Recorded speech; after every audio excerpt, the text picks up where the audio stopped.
ఇక దేశానికి defence security ఎంత ముఖ్యమో ఇంధన భద్రత కూడా అంతే ముఖ్యమని రిటైర్డ్ ఐఏఎస్ అధికారి ప్రవీణ్ ప్రకాష్ అన్నారు. ఢిల్లీ ఐఐటీలో centre for domestic economy policy research ఆధ్వర్యంలో నిర్వహించిన సదస్సుకు ముఖ్య అతిథిగా హాజరయ్యారు.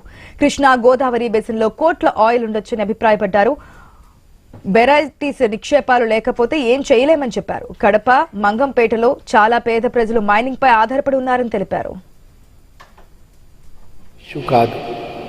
దాదాపుగా 10 to 12 ఇయర్స్లో బైరైట్ రిజర్వ్స్ సున్నా అయిపోతుంది. అది దేశంకి ఇది చాలా అలార్మింగ్ ఇష్యూ. ఎందుకు అంటే మనకి డిఫెన్స్ సెక్యూరిటీ అంతా ఇంపార్టెంట్, ఎనర్జీ సెక్యూరిటీ కూడా అంతే ఇంపార్టెంట్. బైరైట్స్ లేకపోతే మా దగ్గర కోట్ల రిజర్వ్ ఉండొచ్చు కృష్ణా గోదావరి బేసిన్లో, చేసింది ఏం లేదు.